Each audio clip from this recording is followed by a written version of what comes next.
This TV Spotlight includes some installments of some of the most classic and semi-classic TV to grace the airwaves in the past 50 years. It's pretty wide-ranging, from a couple seasons ago all the way back to the middle of the last century. So, here we go. First up, we have ER, the complete 14th season.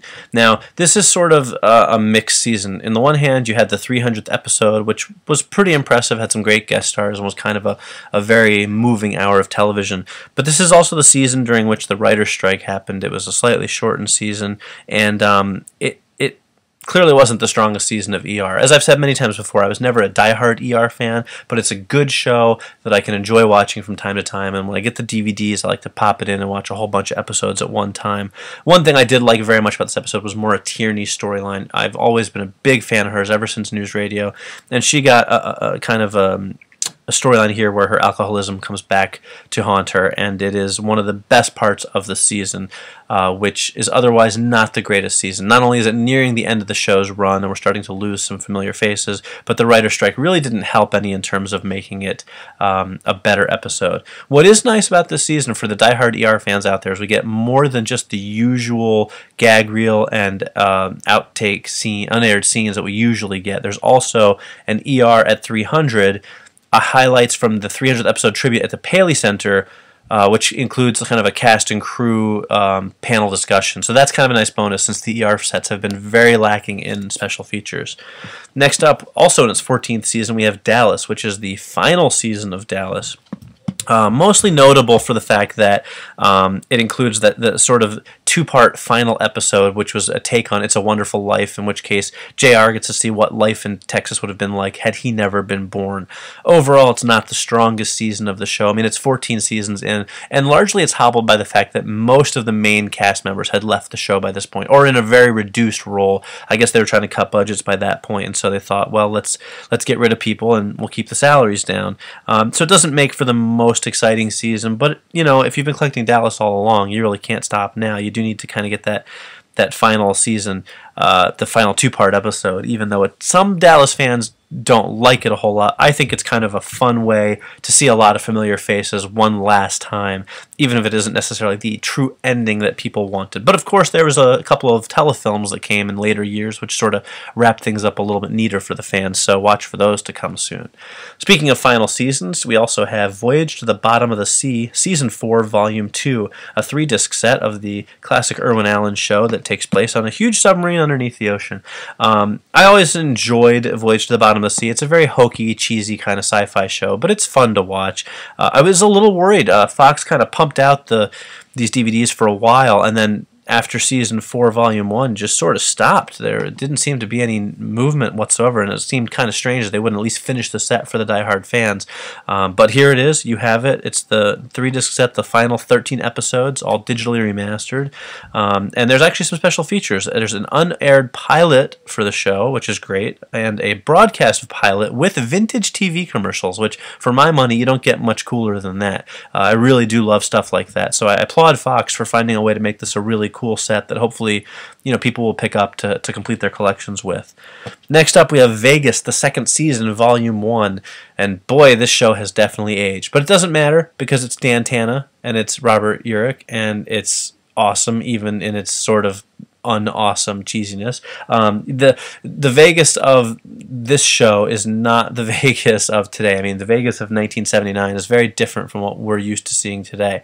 We lost a couple cast members from the first season, which I think doesn't help the show any. But, you know, you get 11 episodes of Robert Urich going around being this cool, kick-ass kind of guy. I really like Greg Morris in the show. Binzer, his little sidekicky guy, I was never a big fan of. But and I really, really wish Paramount would stop splitting their seasons up and just put out complete season collections, but clearly they show no signs of doing that. In terms of special features, you get the episode promos, but that is about it. Next up, also final season, we have The Fugitive, the 4th and final season, Volume 2. So here you have your final 15 episodes of the show.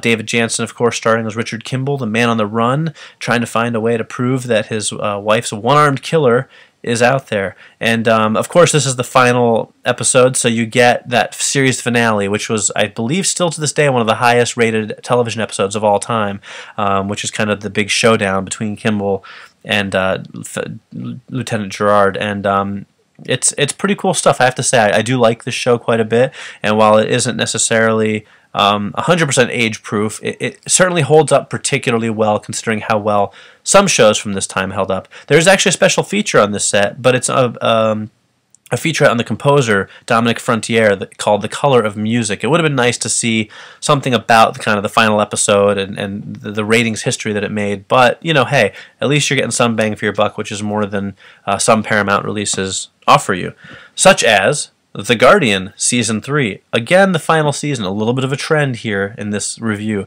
The Guardian, of course, was Simon Baker's show before he hit it big with The Mentalist, and he plays a lawyer who sort of, in the first season, is forced to work with the Child Services Department, and then, of course, he finds himself and becomes more and more of a nice guy, so to speak, who is not afraid to help people. The show benefits a lot from Simon Baker's performance, but overall, I have to say, it's not a show that I particularly love. It certainly isn't bad, but it's just kind of like a trial show without sort of the excitement of a real trial show, in that you're not really dealing with the usual, you know, murder and homicide, robberies, all that stuff. It's child protective services. There's a lot of dark storylines, and a lot of storylines that just don't make for the most compelling television. I don't want to say it's a bad show. It's not, and I think there's a lot of people out there who like this show, but I think a lot of them like it more because the actors are good and the characters are good than because the storylines are all that compelling.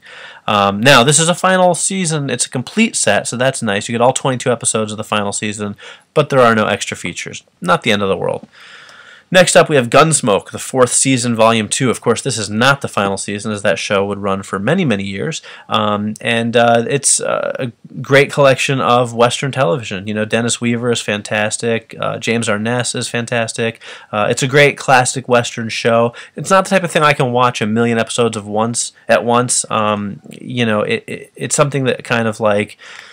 Yeah, I can take a little bit in doses. There's 20 episodes, so even though they split this up, this is one of those sets that I can understand why Paramount splits up, because it's 20 episodes in one volume. You know, if you're getting up to 30 or 40 episodes in a season, that starts to get cost prohibitive. When you're at 15, 20, 22 episodes, I'd rather just see them in one set. But Paramount does a nice job with splitting these up, and in terms of special features, you do get some sponsor spots, which of course were advertisements. So nothing too much in terms of the extras, but of course Gunsmoke is classic television, and I know all the fans out there are going to enjoy watching the shows once again, especially since it doesn't seem to be on TV very much at all anymore.